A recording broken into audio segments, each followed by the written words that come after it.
Hello and welcome to the Sharpening Report. I am your host, Josh Peck. Today we have a very special episode for you. We have a returning guest, our very good friend, Bryan Melvin, who has a new book out called Heaven Beckons. And this is a very fascinating topic. It says at the top, discover the glory that awaits you in the afterlife. And this is a really interesting story. It's a type of near death experience, but a little different. And I'm excited to talk about this, Bryan. Excited to have you back on the show. How are you doing? I'm doing fine, other than having a little red rash on my face and might look a little sunburned, but other than that, there's nothing I can do about it. Just wait for it to go away. It is going away, thankfully. Hallelujah. Oh, that's good. Yeah, absolutely.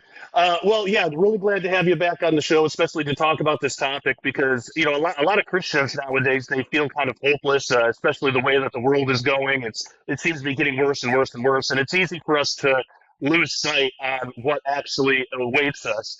And so before we get into your actual experience, what you saw, what you learned, can you give, we've gotten a lot of new subscribers since you've been on last, so they might not be familiar with you. Can you give us a background on you as a person? What kind of person were you before this experience? And how because this isn't the only experience that you've had, but just kind of can you give us a brief rundown of how all of this led you to Jesus and what you do now? Yeah, sure thing. I'm going to do a real brief recap. In Sure. 1988, I had an after-death experience, so I wrote my book, A Land Unknown, Hell's Dominion, up there. And after that, I wrote down the experience. I actually found the original document. It was a 40-page thing I wrote afterwards, and my cousin typed it up. And everyone, pastors, everybody's telling me write a book. So I started to try to write a book, but I couldn't do it right. No matter how I tried to explain it, I just didn't know how to write. So I had to go to college, had to get my education. I got my degree in social work, criminal justice, started working in the criminal justice field, and where you have to learn how to write. And so I began taking all my old notes, wrote my book about my after-death experience. And so from that experience I saw the abyss. I died as an atheist. And as an atheist, I lost my atheism pretty much right then and there. And so I took my last breath. The next thing I knew, I was in the abyss, a place I never thought ever existed, Josh.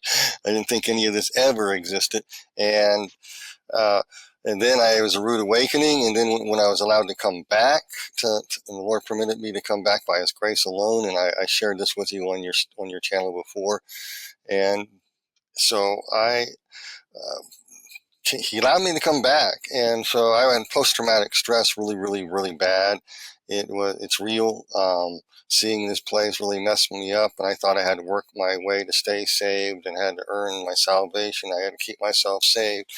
So I got involved in a church, and make a long story short, I was working full time. I just started a window cleaning business and actually turned into a business later that I ran. And then I did street witnessing. I was involved in the church. I was a head intercessor. I ran the soundboard. I was a musician in the praise band. I did all these things to keep myself busy, so I don't have to. I didn't want to think, and so what happened. So what happened was about 2.5, 3 years later in that time frame, I had another experience, and my experience was seeing heaven, and I remember it specifically because I was not in a very holy mood at all, man. I tell you, I was not in a holy mood at all. I was sitting there looking at, uh, just got out of a four-night revival meeting where they're baptizing 30, 40 people at night. And I thought on a Sunday night, we finished baptizing, I can go home early. I'm exhausted. I did praise and worship. Now I'm running the soundboard. I was in the prayer thing in the basement praying at the time, throughout these 4 days.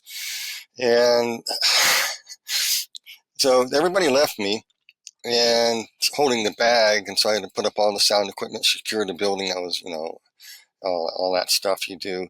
And I left, with pretty, my East Coast vocabulary came back, and I was in a very foul mood. I was mad, and I was thinking, oh man, God hates me because now I was saying cuss words, all this stuff. I was driving back to where I lived at, and yeah, between Alt and Fort Collins, Colorado, in a small little trailer park. So I was there. I was just looking at. Got into bed. It was late, and I went to sleep. I had a German Shepherd then, and my dog was, needed to be taken care of. So I took care of the dog. I had somebody taking care of the dog while I was work. But next thing I knew, just to put it bluntly, something amazing happened that I wasn't expecting. I never heard of anything such like this ever happening to anybody. I wasn't looking for it. I was in a foul mood. I heard a booming voice saying, "Awake, arise, stand to your feet." And the room lit up bright. It was just bright, bright, bright. It was bright, and it was so bright that I could not hardly stand it. So I threw the covers over my head and told him to fill in the expletive, I said, and anything you want to use. And I told him to bug off. And I got to get my sleep. I got to get up early in the morning. I only have about an hour and a half before I have to get up and drive back to work, And then I threw the At that covers off. time, at that time, did you know that it was something supernatural? Like, did you know that that was God talking to you, or did you just have no idea what was going on? I had no idea. First, in my rational, angry mind, I thought this was. I must have just drifted off to sleep and had to be a dream. That's my first inclination. It happened two other times, and same response. And the third time it happened, I said, "Oh, I'm not getting up. I got to get up in the morning." And I threw the covers over my head, and it was really bright light. And then I noticed my dog getting excited and happy, like somebody was standing there in the room. And so I was looking at my dog, and I go, "Oh my God, I missed the rapture." I literally, Josh, I did. I said, "I missed the rapture." Opened up the side door to the bedroom outside. I started looking up, going, "Help!" or something. People think I'm nuts or something. And then I realized, no, I didn't. I felt an incredible peace. The peace of the Lord filled the room behind me. So I turned around, and the dog's right there, and the lights on. I could see someone look like they're petting my dog's head, and her ears were going down, and she was really content, really happy, wagging her tail, and she was kind of whimpering, and she putting her paw up like this, and like somebody was there, and I heard a still, quiet voice. I heard the Lord's voice this time. He said, um, "Do you remember how you left before?" And I said, "Yes, yes, yes, I do." And I knew exactly what he meant, because when he speaks, it's like everything's explained, but I can't explain how he speaks. And so I just lay back down in bed, and boom, in the body, out of the body, whatever. People can debate this. They can say, whatever. But I know I was actually translated. No other way to put it. The reason I know that was it wasn't a dream or anything, because uh, as soon as I came back, I woke up afresh, and I'll end it with that later. But there is a sliding storage door above the bed of the trailer, and kept nothing in, and it slides. When I came back, that door was down, lifted out of the track and down. That's what I went through when I left, and that's what I came back through, because I left my body and went up through that, then I came back the same way. So I got in the morning, I go, wow, there's no way that could have fallen down. I mean, you hit as hard as you can, you might break it and it'll fall down, but it just it was laying there. Can't explain it other than it happened. And so people can say whatever they want. But what happened was, because I seen hell, the Lord was allowing me to see heaven in order to calm me down about seeing hell, because that's primarily what it is. So I tell people in the book, I did not come back with some divine revelation or anything. What I did come back was images of the Lord Jesus showing me places in this place. For example, an area that was where these large vineyards was growing these huge grapes. And I remember him saying, or pointing, and I can't explain how this was. It was, "Well, what do you see?" I said, "I see grapes, big grapes," and I had no idea. And years later, I had to come back. I had to study Bible prophecy at the time, because back then I didn't know too much about Bible prophecy. Came to the Book of Revelation about the wine press of God's wrath being poured out, and all of a sudden it just hit me. Why didn't I answer him that? Why didn't I say I knew what it was? And so I always tell people, I did not receive a revelation, but I received a knowing that is sort of more or less intuitive when you come back. And so that kind of led me to a place where I was able to, when I was reading the scriptures, and I had to study like everybody else, but suddenly I knew where scriptures were, and I can't explain any of this. And my experience actually drove me into the Bible, because that's the only place I could have the answers, just like my after-death experience did. And I was driven into Bible prophecy. I was inspired by this crazy guy called Chuck Missler. and Chuck Missler, he go, all this fringe stuff. I go, this is right up my alley. And so, and I was driven toward that because I needed answers. I want answers to alien encounters, space brothers, and all this stuff. And Chuck Missler was the only one at the time in the 1990s and stuff talking about this stuff. And I know of, until I found you guys when you're your former employer there at Skywatch TV, and I go, wow, these people are thinking like I do. There's other people out there like me. I'm doing the same research the hard way. But anyway, so what happened is I found myself just like I was before, Josh, and I was floating through the I call it the dark void, like I did before after I died. I'm going in, and I heard the same music I heard before, but it was totally different. This time I was going home. I knew I was going home. I wasn't going to, I was going home. And I was going to a nice place. And I'm going home. That's the only thing I can think of.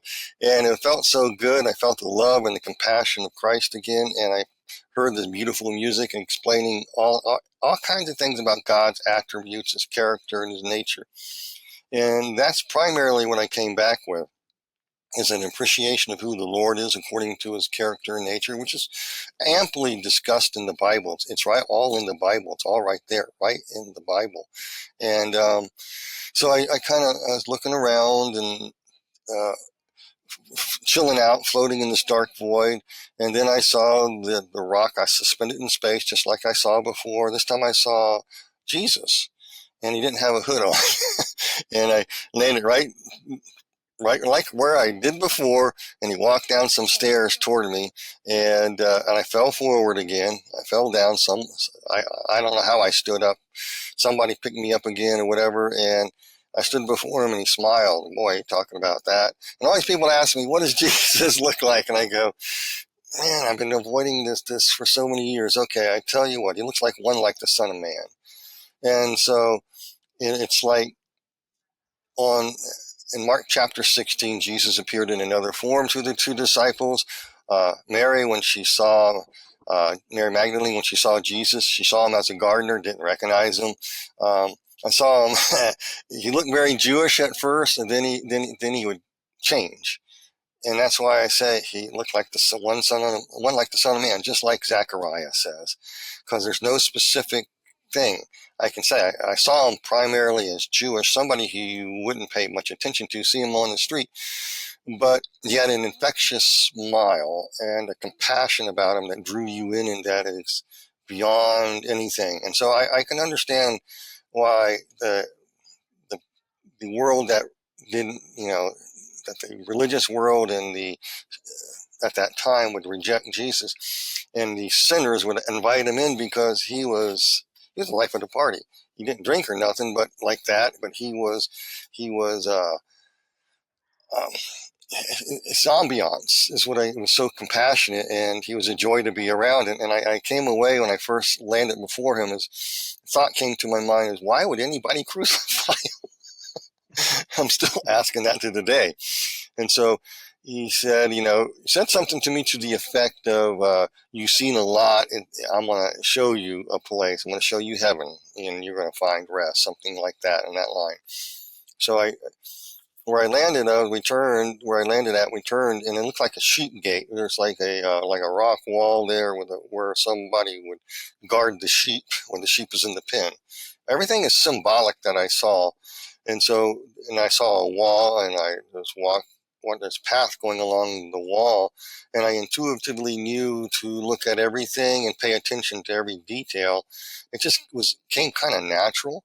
I can't explain that. So I was looking at all the details, and I was on I called it in my book here, Heaven Beckons, a crimson way, and how we go through life, and saw these beautiful stones and gemstones. I marveled at the wall, and we're heading up this slight hill going up to a what do you call it? Looked like a great pearl, a white pearl, but the white is a different color that we can't see with our eyes, and there was blue streaks in it that were living, that were flowing through it, and I couldn't. I'm going to a pearly gate. That's all I could say, and so we was walking up to there, and through that, aspects of God's character and stuff was being explained to me in a degree and level that I can't really explain in 5 words or less. It's in your Bible, and I'll be talking about this throughout our interview here. But primarily, I came up to the gate, or the pearly gate, and Jesus was there talking to me. He's very, his eyes. I do remember his eyes would change color. Primarily they were brownish hazel. My eyes are hazel green, and his is a little touch of green but more brown. And then his eyes would change. It could even be blue, and his face, and then he could be the Lord of Glory with the white hair and the whole thing.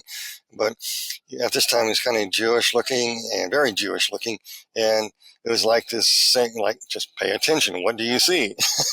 I see angels coming out of here, and so when I tell people I saw angels, if you saw these angels, Josh, they would scare the bejeebies out of you. And the only person that I heard recently was the late Dr. Michael Heiser describing as like they do in Ezekiel, exactly how I describe them. How do you explain a thing of all eyes with metal wheels going around, spinning around? Man, if I saw that on the street, man, you'd be running screaming. And other things that I can't even explain, ribbons of fiery light, and that were living light. And I guess they're a seraphim.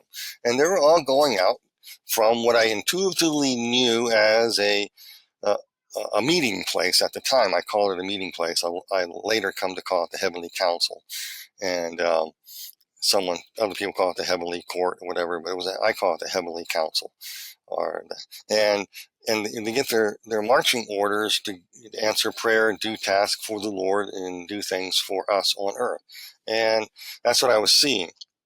And all these angels, some of them look like typical angels, but I don't think none of them had like wings of feathers. I'm sorry, I hate to pop people's bubble, but I didn't see anything with feathers. It had wings of light to me. It looked like light.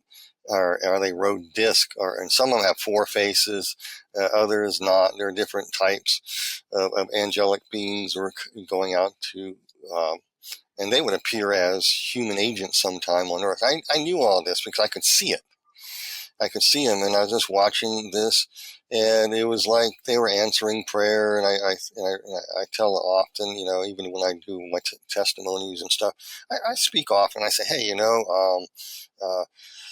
there's a pastor over there, his family's fighting, everything's going apart in his life. He didn't have time to get his message prepared, and he was all anxiety ridden about it, and he was driving to the church, and his wife and his kids were acting out in the back of the car.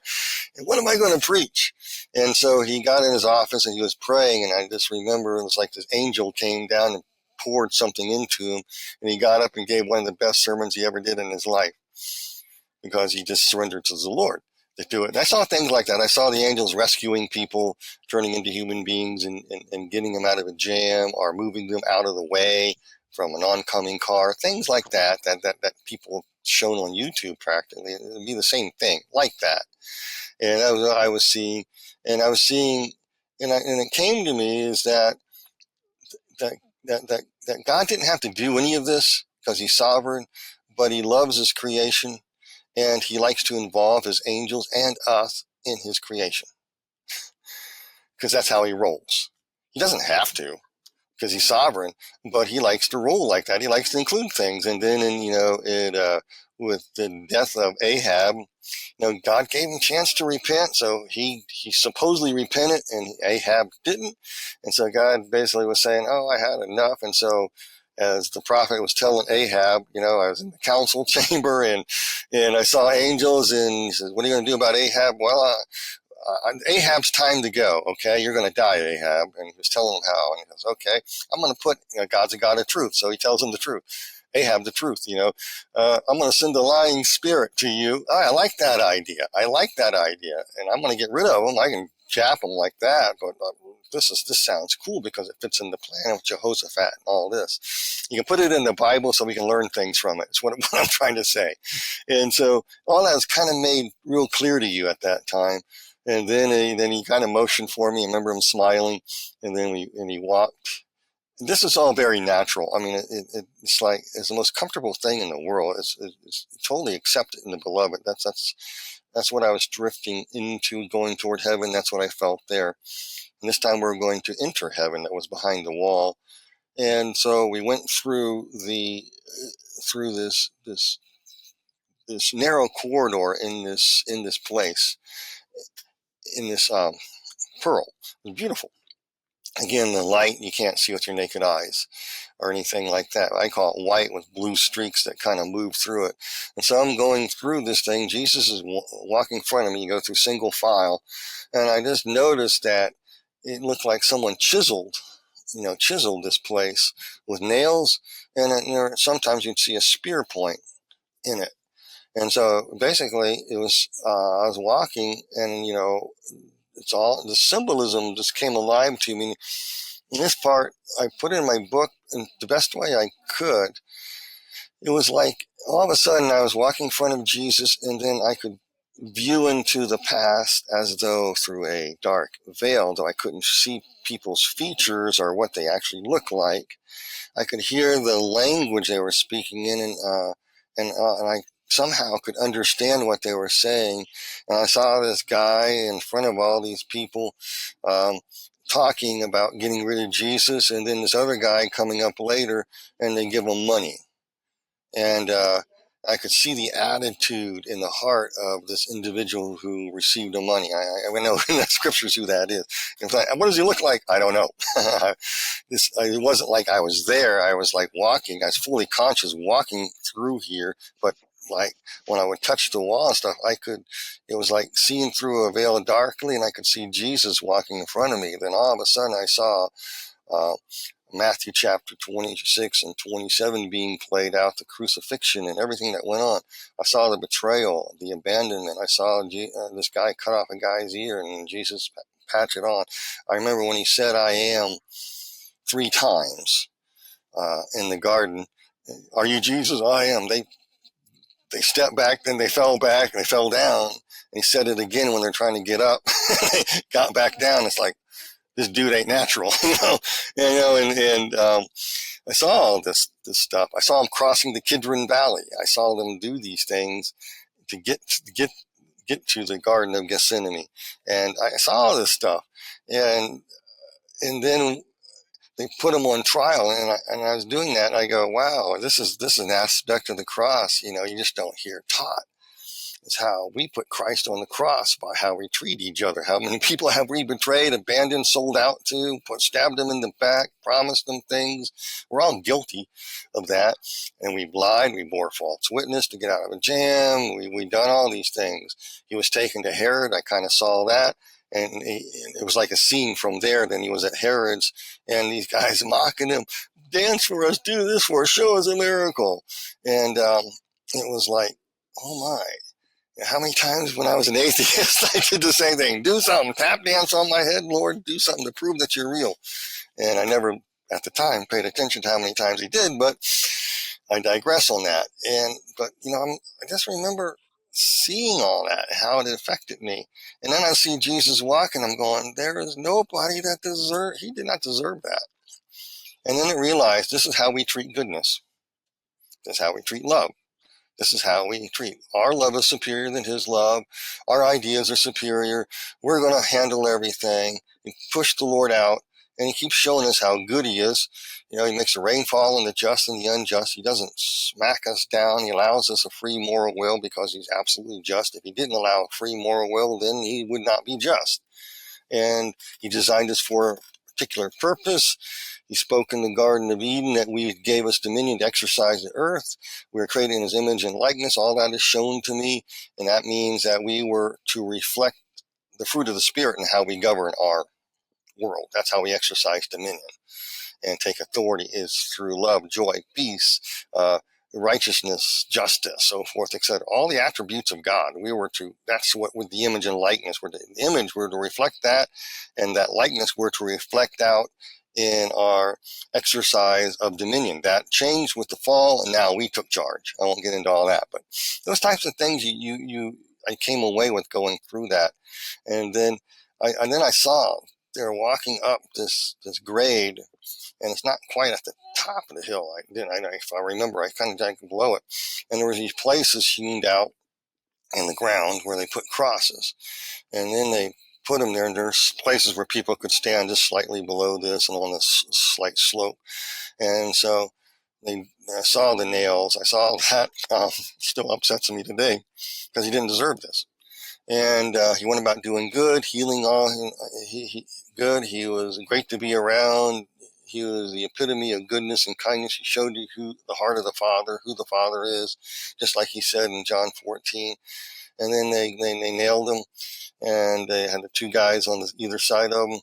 And when they put the cross in the ground, they kind of propped it up, and it went bam. It wasn't gentle. They just put it up there like people in the movie. It was bam. And boy, that hurt. That hurt. He was already a bloody piece of hamburger, basically, and that hurt. And that just like, wow. And then he would say, and when you read the gospel accounts, when he said, "Father, forgive them; they know not what they do." These people on the cross portray it like it's this one sentence, it's like, "Father, oh, forgive them," and he's trying to get his breath, for they know not what they do. And when the thief on the cross says, "You are truly the Son of God," I knew what the thief on the cross meant. You are the Messiah, because you're the one that can come to save us. And he says, "Remember me in paradise." He didn't say it in one sentence. He said, "You are the Son of God, please." And it was agonized. Every word was agonized over, and Jesus' response to him was the same thing. They were hanging on a cross under excruciating pain. And of course, I was hearing in a different language, and I actually don't recognize it. I don't know if it was Aramaic or what. I have no idea. And some of it sounded a little bit of Hebrew. I know what Hebrew sounds like, and I really can't describe it. And because it was like echoey, and you're like looking, and there's a veil. And it's not like standing there. I'm kind of just around it, seeing it. Then all of a sudden, I see Jesus walking, and he walked through the end of that corridor, and he got through the corridor, Josh, and I was there, and I was thinking, wow, why did they do this to him? And then when why would anybody treat Jesus like this? And so I came back with the message of the cross. I've been teaching ever since. So I remember going through there, and then all of a sudden I got through the light, hit that light, and I was assailed by a land of liquid love. And this love was so different than the mamby-pamby, sickly sweet love I felt in the abyss when I first arrived. This was firm, but fair, kind, gentle, and basically the attributes of God was shining. And that's the light of heaven. I mean, so I was I was standing in this field and looking around, and here's Jesus coming out there, and he's the Lord of glory. And all of a sudden, he's very Jewish looking, and all these children run up to him, and he starts picking one up and tossing them in the air, and catching them like a father would, and then you get on the ground and kind of romp with them. And it's like, wow, this is, I don't have, how many people have an image of that about Jesus? And in heaven, and I knew that from my after death experience that little children before the age of accountability do not go to hell, and so this is where they go, to heaven. And I was seeing that, perfectly seeing how they were there, all kinds of them. There are lots of children there, probably more children probably than adults, probably, but anyway.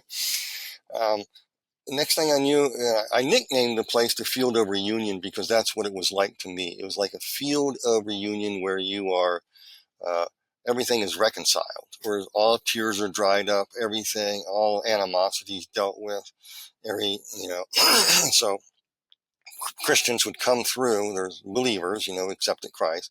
They would come through the gate, and I remember seeing parents, or one parent or two parents who passed on, and they're coming together or separately, and they come in and they see their child awaiting them.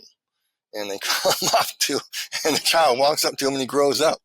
Everybody's about 30 years old. Everybody's perfect. Nobody has any blemishes or any red faces like me. It's just people have, it's a seal of perfection. That's all I got to say. And they grow up with that and they say, hi, mom, hi, dad, and then they come back to a little child and they go, and they're all reconciled and they're so glad to see their child, and maybe died of cancer, died in a car wreck or something, and they go off into the environs of heaven. And then I always talk about this guy because this made an impact on me. He comes through there, and I knew their life history. It's just one of those things where their life history. And it was an amazing thing to see that, because this guy came through, and I knew that he had animosity toward his dad, because he was a Christian. He tried to witness to his dad, and he said to his dad, I'm trying to witness, but his dad wouldn't take it. He cussed him out, and he walked away mad. And he said, I'm never going to talk to you again. And he didn't, literally. He cut all ties with him, and he walked away. And his siblings called him and said, hey, Dad's got cancer now. Why don't you come and visit him? He said no. He ignored him totally. I'm not going near that man. He's a harsh man. And so he was surprised to see him walking down to him. And he said, and he turned 30. He saw him when he's older, as he remembered him. Then he was about 30 years old. And he says, son, then he looked like his older self. He said, no, son, I remember your words. And when the cancer came, I accepted Jesus. Thank you. And they hugged each other, and all the hate, everything was erased immediately. And that made an impact on me. That's why I put it in the book. The other part I put in the book with the other impact that I always like to share on is a lot of Christian women in their younger years have had abortions, and they come away with extreme guilt. And so I saw this lady like that come out of there. I could see her of her image of what she was like, than what she was like then. She comes through there before she became like 30 years old. It's hard to explain. But anyway, she was there, and all of a sudden she sees an infant crawling up to her, one of those little kids that Jesus is romping with. This infant all of a sudden appeared from that group, and it came up and started crawling to her, and she goes, and it grew up, and there was a 30-year-old guy who says, hi, Mom, you're forgiven. We have plenty of time to play here. Boy, Oh, well, that was intense. And so, yeah. that's why I put that in the book, because that was intense. That's so encouraging. That's so encouraging, especially and we know as Christians that biblically this is how it is. There is no unforgiveness in heaven. All debts are wiped away, and we're going to be like that with one another as well. And I have family members that, as far as I know, are not saved, and I pray for them. I even have some family members that I can't have in my life because they're just literally dangerous people. Um, but we still pray for him and still have that hope that maybe someday. I believe that God gives everybody every possible chance. And if somebody is just that stubborn, they're not going to accept it, then that's their choice, because we have free will. But I believe that God gives everybody every chance. Well, clearly He did that with you. Look at what God put you through to get you to accept Him, and it worked. So you're in this field and seeing all these amazing reunions. What happens next? Next, the Lord kind of was joking with me. I can't explain this. And he says, basically, what do you like to see? You want to see the city? I could see the city off in the distance, a nice, glorious city. But, and there, intuitively where everything is, you don't get lost. It's not like you intuitively know where everything is. I says, no. I said, I'd like to see the countryside. He laughed, because I get tired of living in the urban areas. That's what I grew up in. I spent my time in my grandparents' farm, and did farm work with my grandfather and all this stuff. And I like going there. I like going in the mountains. I love hiking, just to get away from I love fishing and all that stuff. And uh, so we walked. And so we walked down, I call it like, it was like a translucent, like dusty gold stuff. And in the city, it's paved, it's weird, but that's pretty much what I saw. And, and so we were walking, and I noticed all the angelic beings around. Like I said, some of them would scare you. Others were, they're pretty benign looking. And they would fly on disc of light or whatever. And I could see people, they could travel by the speed of thought. You could travel walking leisurely like we were. But I noticed that if you were going to the same destination, everybody arrived at the same time. How do I explain that? I have no idea. And then I come back with that sense of eternal time more pronounced than I did from my after-death experience after this. That's one thing I can call it, because there's no time, but there is this life in it that I can't explain, and it hasn't left me since. It's been there ever since. And I call it a pull from heaven. I always feel it right there in me, no matter how bad it gets. I just feel it. Sometimes it goes less, and sometimes it gets big. It's pretty large right now. I can feel that.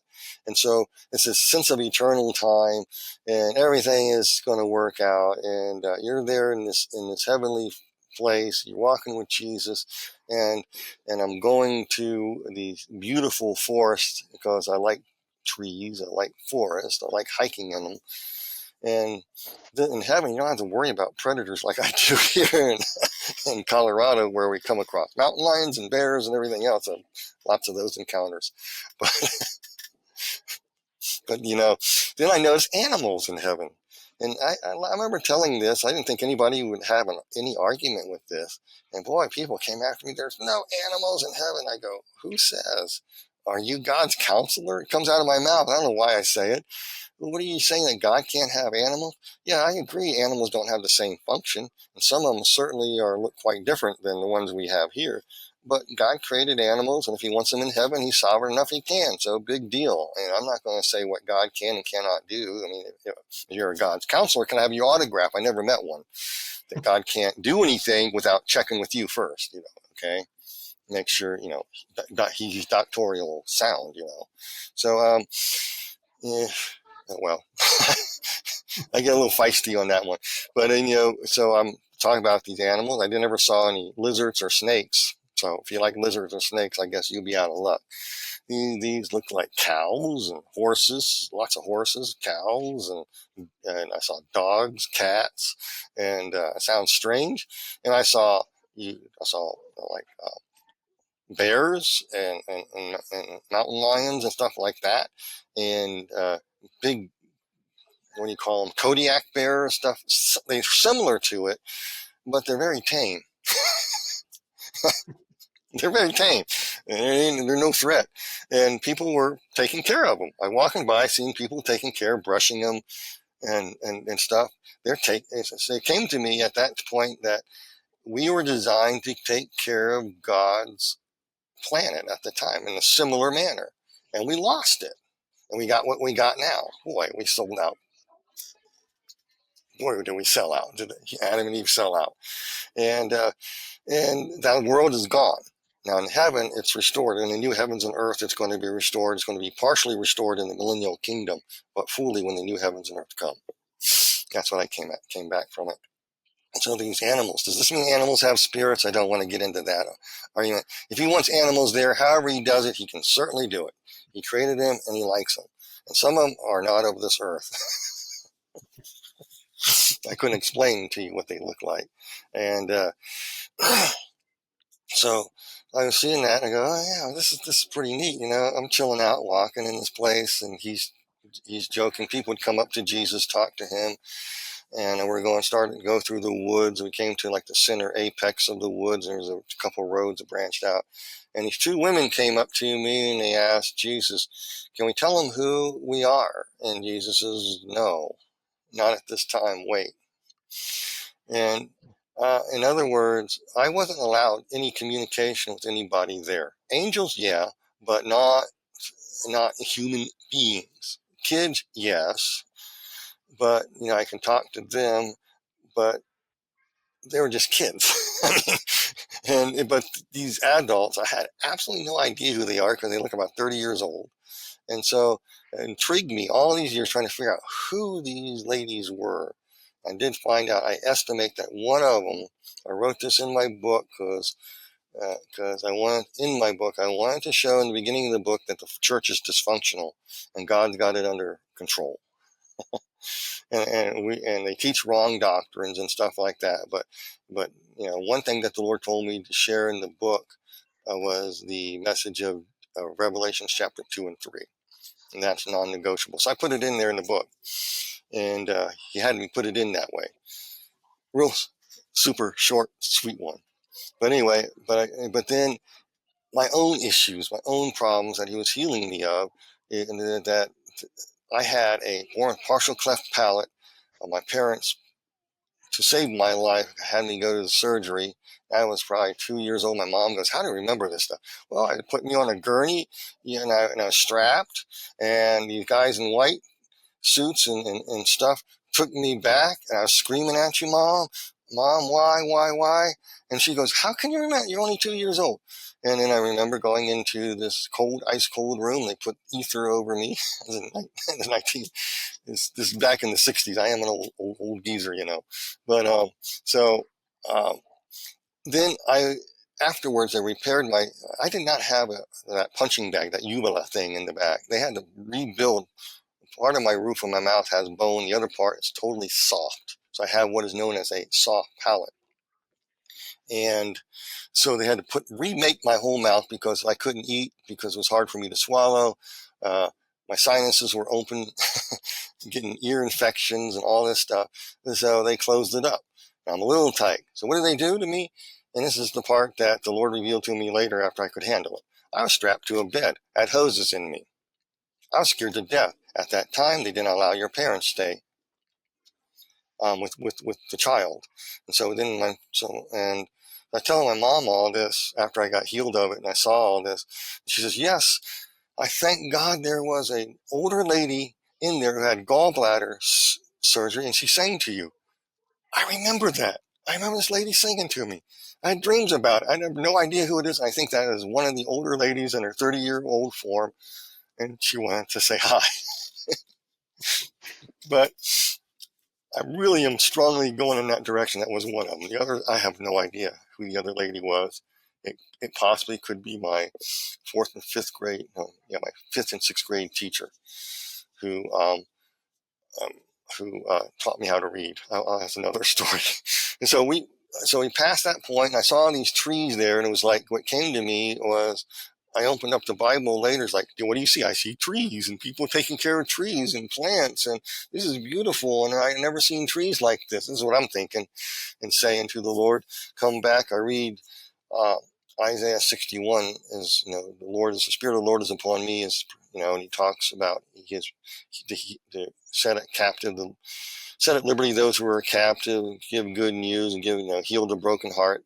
And then later down it says he wants to transform you into trees of righteousness, the plantings of the Lord, to rebuild the waste places that many generations have wrought. In other words, restrain the evil as a duty of the church, and the reason why we have the Holy Spirit.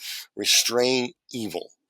And so I came away with that, looking at this place, and then I looked around, and I looked here, I looked there, and it was all these people in the trees, taking care of trees, and man, I can't wait to get back there.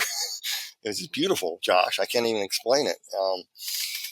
No brown, no decay. The lighting was just like the love of God. It's like the very essence of God was giving the light there. So we start walking around, and Jesus seemed to be with me, but everywhere else too. No way to explain that. And one minute he was there, next minute he seemed like I knew he was there, but he wasn't there, and it was that type of thing. But I could hear him, and he seemed to be there with other people at the same time. No way to explain any of that. And so we walked along, and I mentioned earlier we went through. I saw ovens, they're baking bread, and I saw the big huge grapes, and he would say things like, "What do you see? Baking bread, you know." And this is like manna from heaven. It was representing the word of God being dispensed on earth, and things like that. Later, I'd come back with, it's like yeah, that's what I was seeing. And then I saw and like I said about the grapes being the wine press of God's wrath. I did see a wine's press. To me, it didn't look too big, but what can I say? But anyway, it was like, that's why it got me hooked on prophecy, was seeing that. At the time, I didn't know. So since I didn't answer him right, he had me come back, go through the Bible, and as I'm reading the Bible, this stuff would explode in my mind. Like, yeah, I understand now. What do you expect from a guy when you hear a booming voice and the room lights up and you're in a bad mood and you give him 4-letter expletives saying, "Oh, I want to go back to sleep"? What do you expect from a guy other than you have to get him back to earth and get him to study the Bible and convince him? Jesus knows how to work with hard heads like mine. So we walked along, and then to try to wrap this up real quickly here, and you get more details in my book, is the place that touched me the most is we came to this place where there's a big building, and I can't describe it other than like these chairs, like blocks. If you sit them, they'd conform to you. Some of them were huge, like for some big angel to sit on. And it's like an area, like a seating area, or like a living room or a family room would be, and people would congregate and visit there. And then there are rooms in this place, and I intuitively knew that the rooms, and I could see inside of some of them, were like botanical gardens. How can I explain any of this? And then we walked out of it, and then we came to an area where there was, what do you call those things? It's a gable, I guess. You have a gable with all these vines over it. Well, this was like that. It was long, and I was walking through it, and I shared it with you before, Josh. I came out of this, I stepped into this place. I didn't see it. It was like light, and I remember Jesus was there talking to somebody, and it's like I had to perceive. So as soon as I stepped, I was at the very periphery of this place, and I call it the Heavenly Council. And it's described in Daniel. It's described very well in the scripture. You don't need my expertise on that. It's described in Revelation 2. You can't add anything to the word. But you could see somewhere way off in the distance a brilliant light. And there are these angels there, like 4 angels there, the big, huge wings covering it, but the light would go shine through the wings. And you could hear people praising God, and at the same time the Lord was speaking, and angels would hear, and they would go out and do their task. He was involving creation in taking care of and maintaining what he created. He doesn't have to, but that's how he rolls, because he's just. That's what came back to me. He's that just. He made us that way. And to praise him, but also do tasks for him. He's not a slave master, as the devil tries to make it out, and then Gnosticism tries to teach. And that's why Jesus went about doing good, showing the heart of the Father. This is who he really is, and he was crucified for it. And and he forgave us for it. And so I'm sitting there watching this, and I had this big angel behind me. He was in bronze color, and he had 4 faces. He had his human face, me, but he had these slits for eyes. He was watching me, but looking at the scene before me, and I could see, and I was only there real briefly. It wasn't that. It was absolutely beautiful and outstanding. But around the throne, it reminded me, was I inside of a building, or was I outside? Was this a garden? It kind of looked like a garden. I couldn't discern it. It was so, and it was like a sea of glass. I mean, it was like a pure translucent gold. And it was warm. It wasn't cold. And I just at the periphery of it. And then I remember looking at the angel and just standing there. And then all of a sudden, I stepped backwards, and I came back out. And there was Jesus there. I didn't know where Jesus was when I went in there, but I knew he was down there and where the light was. I knew he was the full manifestation, glory of the Godhead there, but I could not see that. The angel wings were covering it. And so you will say it was God's throne. possibly, from what other people have seen, I would say, yeah, that probably correlates with that. And what was transpiring there fits with the scriptures. So I just saw it for briefly. Then the next thing I knew, we were walking along and we came to I call it Ezekiel's River. It's the only thing I can describe. It's wide. It's huge. It wasn't just little trickle. It wasn't, the Ohio River, Mississippi River, or nothing compared to these. The Ezekiel's River, as I called it. I knew it was coming from the throne of God. I knew that when I read Ezekiel years later, and I come to that part, I go, wow, this is what I saw.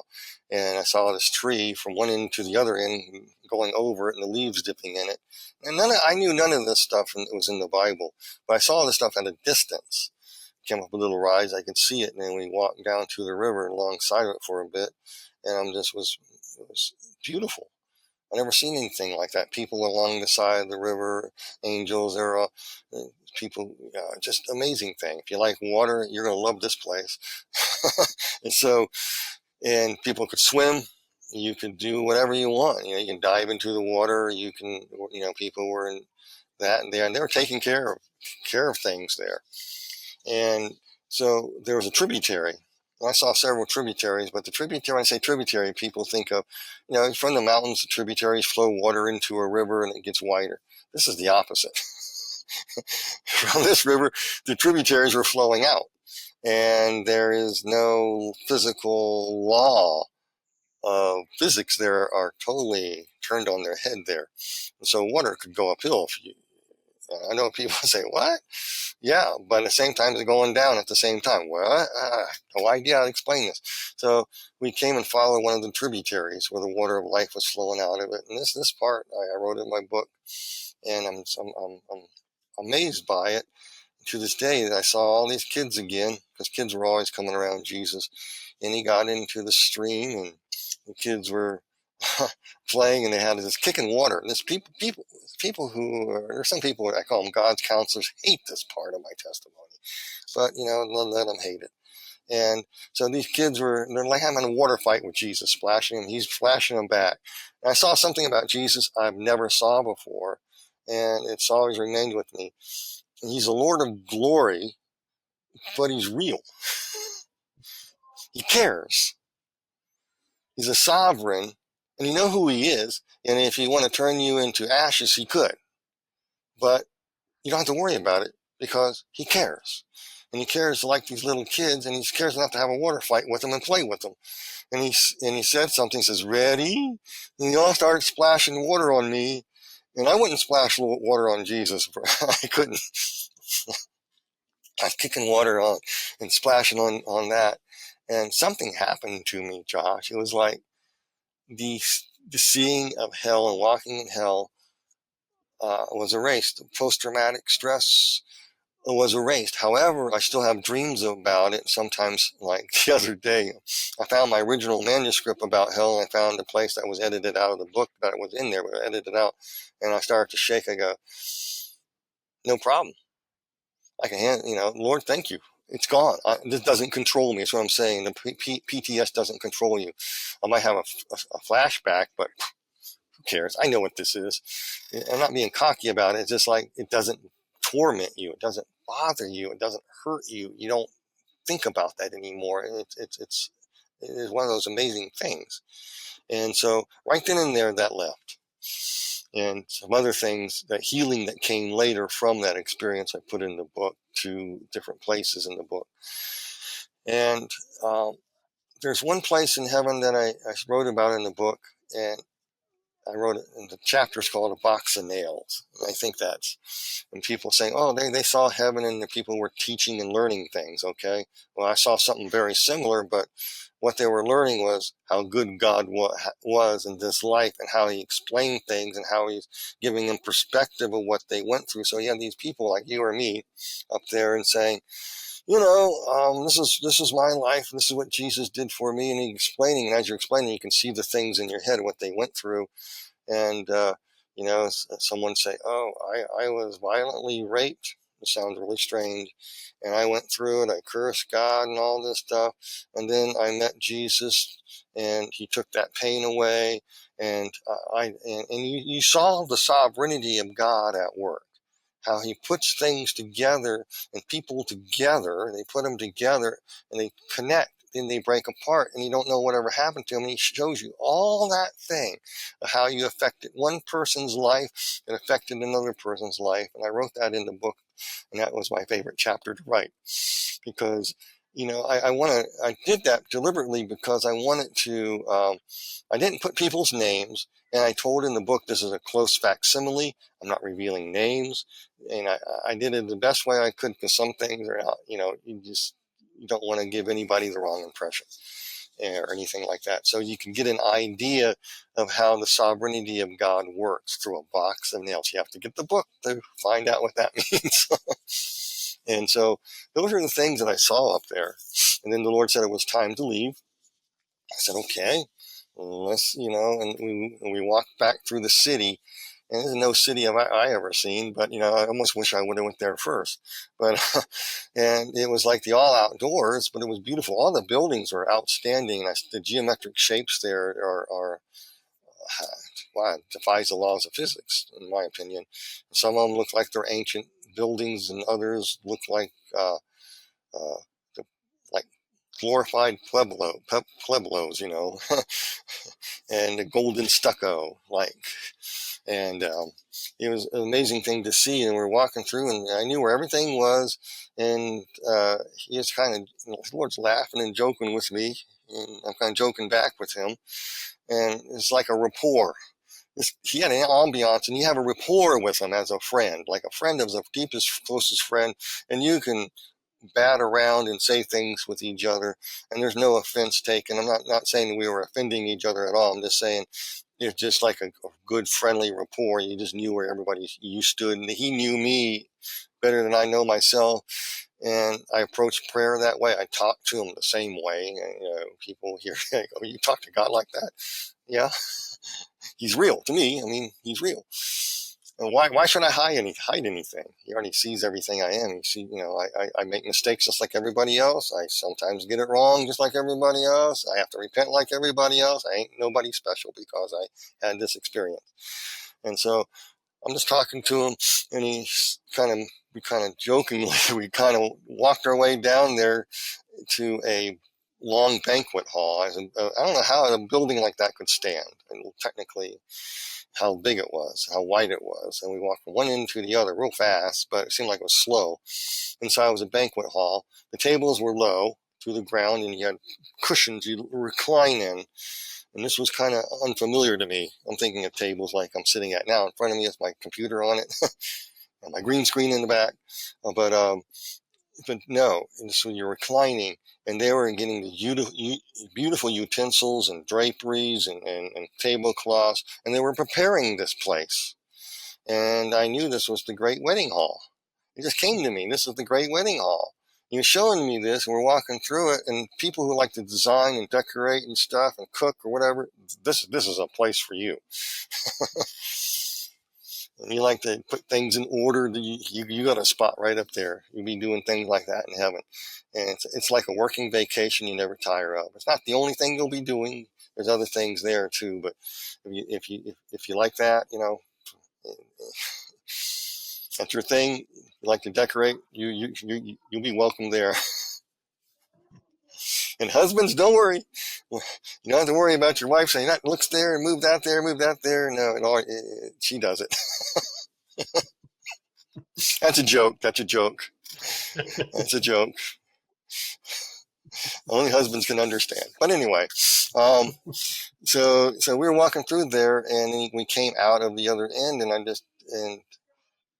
it was being prepared. I came away, and that was in the early 1980s, and it was like, it's being prepared. And so time to go. I didn't want to go. I really didn't. I want to stay there.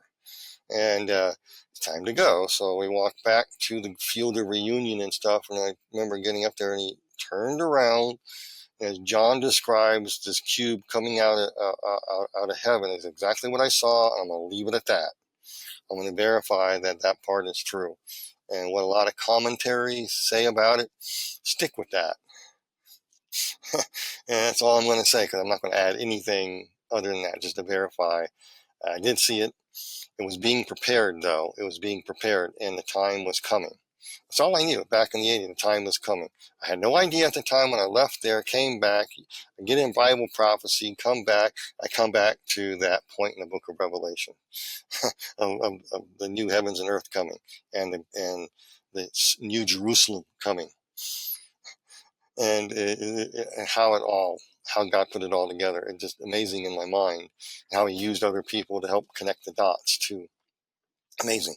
But anyway, we were there. I went back through the same way we entered. We walked back down to, I call it the sheep gate, no other way I can describe it. And I didn't want to leave. And He spoke to me. He blew on me.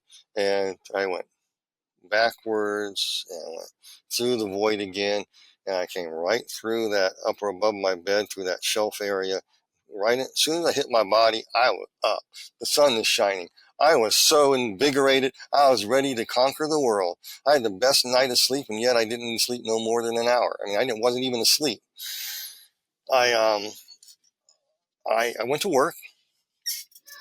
I worked in the building maintenance in Montgomery Wards, which is a jack of all trade of janitorial maintenance, road repair, jack of all trades. I was electrician, trained electrician, so I had to take care of the cooling unit, so forth, et cetera, change filters on this Montgomery Wards in Fort Collins. So I walk into work, and their supervisor called me in because there was a toilet malfunctioning. She goes, "Bryan, who have you been with last night?" I said, "Really, nobody." And said, "You're glowing. You are just glowing." I looked in the mirror. I'm not glowing. What are you talking about? Well, she said, "There's a toilet in there. You got to fix." And okay, so I got to get my stuff. I had to go fix a toilet. And so then the next thing I had to do, I had to pull some racks off into to get them set up for the clerks to put their clothes on in some department, some kids department. So I'm down in there setting up all the displays and putting them together for the clerks. These little kids comes over and goes, "Mister, did you see Jesus?" And I said, "Yeah." I started smiling. And then their parents are going, "Get away from this guy. He's glowing." And I'm going, okay. I go in the bathroom. I'm looking at myself. I am not glowing. What in the world are people talking about? I'm not. And so for 3 days, people were saying I glowed, and it got a little less each time. But it wasn't like I was glowing like Moses or anything. It was like I had a glow about me. The best thing I can explain is you see Jesus, your whole countenance lights up. It's just like you glow, and people I think can understand that. And your wife first gets pregnant, you see this glow about her. Maybe it's something more intense than that type of glow. I think it was a more natural thing, but I didn't see it. And at nighttime, I turned out the lights. It was still dark, so I wasn't glowing like a light bulb or anything. But it was bothering me because everywhere I go, people go, shh, they'd walk away from me. It's glowing. I went down to the Poudre River. I had my dog with me, a German Shepherd.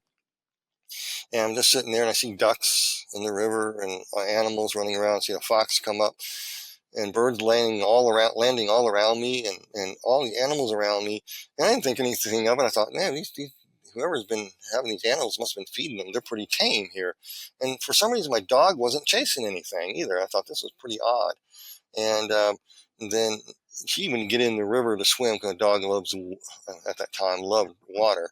But then the ducks weren't scared of her. Nobody was scared of my dog. And she didn't chase anything either. I had birds all around me, and these people walked up. I could hear them on the trail behind me where I was sitting. He goes, "Is that Dr. Doolittle or what?" And he's weird. He's glowing. This was on the third day. And I go, I wanted to run and hide, Josh. I was thinking, this is the way animals are in Fort Collins. I never had that happen to me since. And I remember a fox coming up. My dog looked at the fox. The fox kind of was skittish, got a drink of water, lapped it up, looking at my dog, looking at me, then scurried off. And everybody was at peace. There was such peace there. And so I went back to the same spot later, and that never happened again, because I had to see if these animals are really that friendly. No, they're not. So it was an incredible thing. I think all that was like signs for me to realize, bonehead, this happened. Stop trying to be such a geek. You're always trying to figure everything out. You're analytical. You like to do research and dig. And, you're one of these guys. And if someone talks about something, you got to find out what that says is true. And then fits with my criminal justice training, because that's what you have to do. And do all this stuff and make sure people stay locked up. So, but so that's what happened. That's my little testimony in a nutshell. Oh, that's amazing. And you had mentioned that before you had this experience, you were trying to earn your salvation, almost like you were afraid that you were going to lose it. And I think a lot of Christians find themselves in that area, especially if they have some habitual sin in their lives, alcohol, pornography, whatever. There's a lot of them out there. What message would you have for Christians that are feeling that today, that they feel like, they know Jesus, they love Jesus, but they have this anxiety because they know that they're still living in sin, and they're afraid of being judged for that someday. Like, because it sort of sounds like that might have been the mindset you were in before this, and then after this experience, did that mindset change? Absolutely. I came back with understanding God's grace that I had more of than him resurrecting me from the dead when I didn't deserve it. It was like icing on the cake, because uh, when I went through the heaven, I saw the people talking about what they went through and stuff, and how God never left them nor forsook them, even during times they thought he did, and how he got them through trials and tribulations, and all the reasons for that were explained. And every one of these people were extolling and revealing an aspect of God's nature and character that only someone who went through the experience would know. And they were sharing that there. And so that helped me a lot. So I still help people with that. I have great grace for them. Christians there to have gone through traumas like I have, and maybe they don't remember it, broken homes, whatever, and it affects you. God understands that. He got you saved. So you have a need and you want to escape, and you're involved in alcohol addiction, and you can be free of it, then go back to it, free of it. It's like this roller coaster ride, and you beat yourself up over it. And the Lord's trying to show you the wound in your heart that caused that. Why, just take time to ask the Lord to reveal, like he did me over time, what happened to you in the past. You may have just remembered or barely remembered, or maybe you have something that happened with your parents, or didn't. Maybe you were abandoned, neglected. How that affected you? You think you got a handle on it, but you haven't. It's driving you. And so I tell people to keep in the Word. Let the Word work on you, because His Word will. And don't do your best not to drink. But if you do, don't beat yourself up over it because you got an addiction. Let the Lord take the addiction out of you. And I pray with people like that a lot. And they struggle, but they have to. And the purpose of the book, in my book here, was simply of Heaven Beckons. Whoops, you can't really see it with my lighting, but Heaven's Beckons, but is to show people that the Lord's going to uncover traumas and dramas in your life, how it affects you, and he's going to heal you of it, because he's here to heal the broken heart. And he gives you good news to crushed in spirit, and he came to set the captive free. If you look that up in Hebrew, it's repeating the same old thing over and over again. He's going to set you free of that. And how many times do we go to him and say, Lord, I sinned? And he says, I'll forgive you. I'm going to keep forgiving you. I'm going to keep forgiving you. I'm going to keep forgiving you until you wake up and see what you did. And then I'm going to heal you. It's like I'm going to reveal the hurt to you. So that's what I tell people. That's what the Lord's doing. He's trying to reveal that. And let him work in your life. And there are people who, I know Christians who had alcohol or drug addiction. They were sober for years. And all of a sudden they always said the old feeling came over me, and I just had to do it again, and they slipped right back in it, and they're condemned. And I even know one guy, I ran a prison ministry, jail ministry, and one of the inmates who's one of the super saints there who got people saved in the pod and stuff was like that. He started doing. He thought he could smoke some marijuana down by Horsetooth Reservoir on a winter day, and police came, and he's just got out. He's not supposed to be doing this. And so he tried to escape, ran across the ice. Of course, you're not going to run across that lake. It's deep and it's wide and it's icy. He didn't make it. He fell through and he died. He's in heaven. And I'm just saying, then God, His grace, He understands what we're like. He knows us better than we ourselves. And I'm not trying to condone doing sinful things. Don't let anyone misunderstand me. He's trying to set you free from whatever's holding you captive. And it is a process. Isaiah chapter 61, which Jesus quoted, and Luke chapter 4 there, same thing. It is a process. It's called sanctification. It involves giving you good news. It's for your crushed spirit. It's going to heal your shattered life. It's going to be slow. It could be fast. I do not know.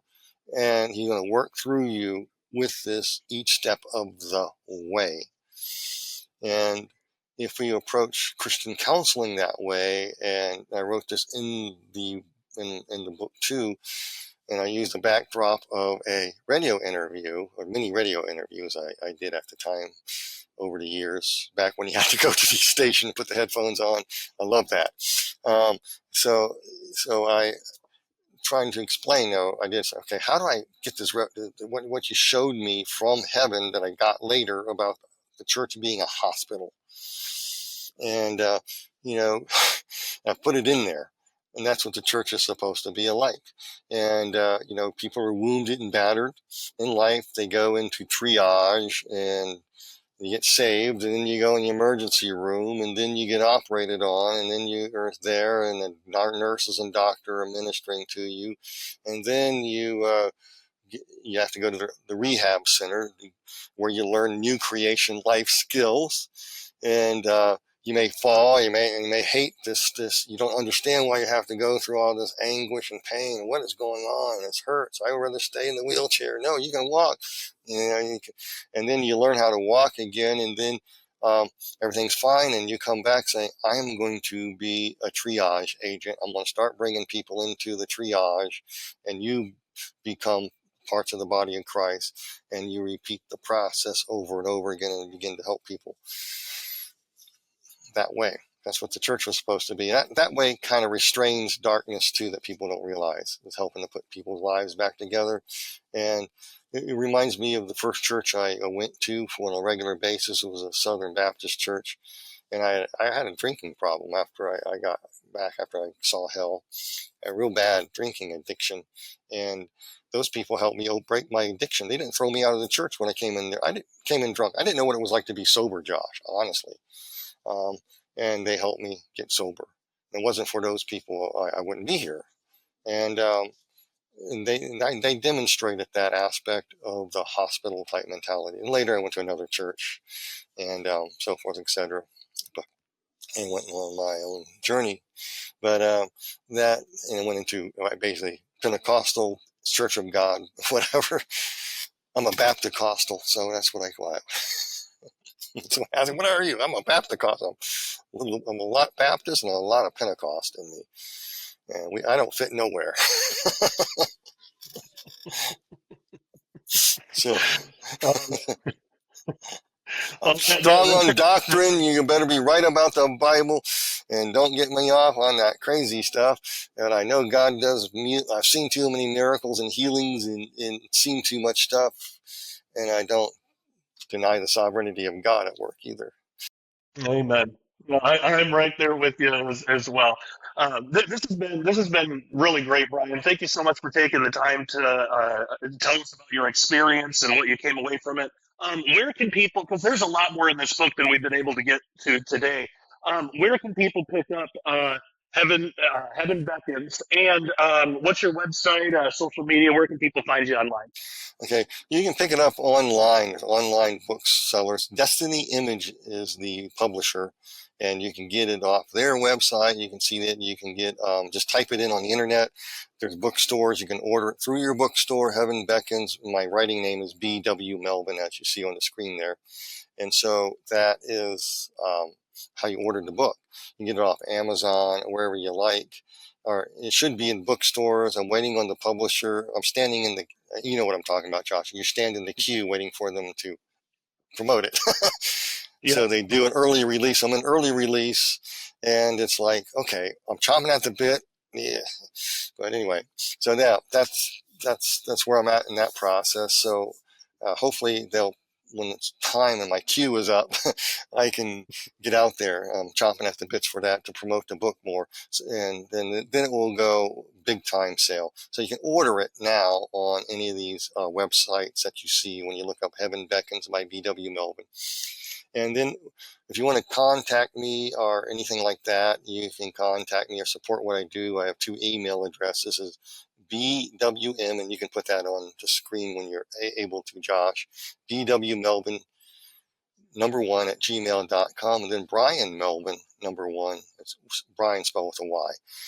And Bryan Melvin #1 at AOL.com to support on PayPal if they so choose, and contact me as well. And I also have I have my own web channel and Rumble channel too, called The Christian Marauder. I do live streams. I'm talking about my Heaven Beckons book, but I'm also exposing the occult world. When I come back I'm doing some videos on that. It'll probably blow people's mind away. And boy, have I been attacked.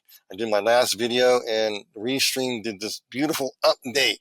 And then I switched screens. I lost my sound. So I'm in the process of going back and looking at that, plugging the missing parts in. I'm not going to be defeated on that. That's too much effort in that. And it's important that Yeah. people know. It's important that people understand, because everybody wants a sensational. I'm giving you sensational stuff that you haven't heard, how the occult world works. So you know how both white magic and black magic works, and you can see it working in politics right now. You can see it. You're seeing how they enchant people. That's the most important part. And they're doing that big time. So we're doing a series on that. Also talking about my book. I started a new thing called Internet Church. I did my first Internet Church because someone asked a thing on water baptism. So I did, when I preach, when I do a message, I do about 30 minutes, and that was about 29 minutes long. And again, when I was doing that, I lost my internet connection, so I went back and put it together to the original 29 minutes long. So get that version. It's in that thing. Also, thanks to Josh, I now have the old Renegade out. In the old Renegade, Daily Renegade I have now. I changed it to the Renegade Hours. Both our channels, this channel and that channel, the old Renegade is more so than mine so much, are heavily scrutinized. And I can see and do my own counts and stuff and views.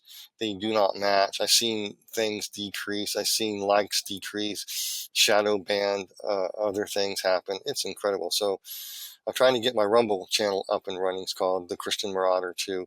There's actually 2 channels. I wrote them about this. Evidently, I put 2 channels up there, and I go, how in the world did I do that? And so I'm trying to figure out how to stream to one or it goes to both. They said, oh, don't worry about it. It goes to both anyway. Okay. And so hopefully I can get my, if I do any streaming to there using Restream, or I might go to Riverside. I don't know. I'm going to check Riverside out. And I noticed one thing. I don't know where to put my eyes on the screen. If I put them in the middle, it looks like I don't know what I'm looking at. And so I'm kind of looking over this way because at least I'm looking in one direction. So anyway, I'm learning how to do, I know how Restream works, but, and I know where to focus. I don't know how to do that yet on this. But anyway, that's how you contact me. I go to and go to it's called, my channel is at The Christian Marauder, at The Christian Marauder. And then at the Renegade Hours, or I think those are how you find them. All right. Fantastic. Yeah, well, I highly suggest that everybody do that. And I should mention too, usually on the sharpening report, I'll put up the first half on YouTube and Rumble, and then have the entire video at dailyrenegade.com. With this one, I'm going to put the entire video on YouTube and Rumble, and just tell people it's going to be early access. So this on YouTube and Rumble will air this Friday. But at the time of this recording, people at dailyrenegade.com should be able to have access to it either today or tomorrow. So if you're not a member at Daily Renegade, just head on over to dailyrenegade.com and get a membership. It is only $10 a month or $100 a year. If you can do it, I suggest doing the $100 a year because it's cheaper in the long run. Essentially, you get 2 months for free. But that's where we house our full videos. It's very rare that I put a full video on YouTube just because of censorship issues. We've had videos taken down and entire channels taken down. So that's what dailyrenegade.com is all about. It's a place that we can put our full videos without worrying about censorship. And we have a community tab that works just like Facebook, but without censorship. So you can actually fellowship with one another and other members at Daily Renegade. So dailyrenegade.com is that website. And yeah, I'm going to put this entire video on this week for YouTube and Rumble. But just for people watching, just know that that's rare that I'm able to do that. Usually it's the first half is available on YouTube and Rumble, and then the entire video, always early access, is available at dailyrenegade.com. All right, well, Bryan, thank you so much for joining me again on the Sharpening Report. This has been an absolute blast, and one great testimony. Thank you for making the time to come and share it with us. Say just one more thing, since you said you'll have this out by Friday. I'm going to be speaking in Golden, Colorado on the 27th at 5:30 p.m. in Golden. If I can give you the information, could you post it somehow on there too? Yeah, I'll put it in the description. I'll put it in the description below. I have a flyer they gave me. So okay. It's at the dwelling place. I spoke there before, but where I spoke before, I think they moved to a new location. So it's in Golden, Colorado. It's in Denver, Colorado, if you're in the Colorado area. Okay, great. Yeah, we'll do what we can to get the information in the description below, and then if people still have questions, they can search it online, and I'm sure it's there. But again, Bryan, thank you so much for coming on and talking with us again today. All right, thanks a lot, Josh. You have a great day. Yep, you too, and everybody else out there, thank you so much for joining us. I love you all, and until next time, take care and God bless.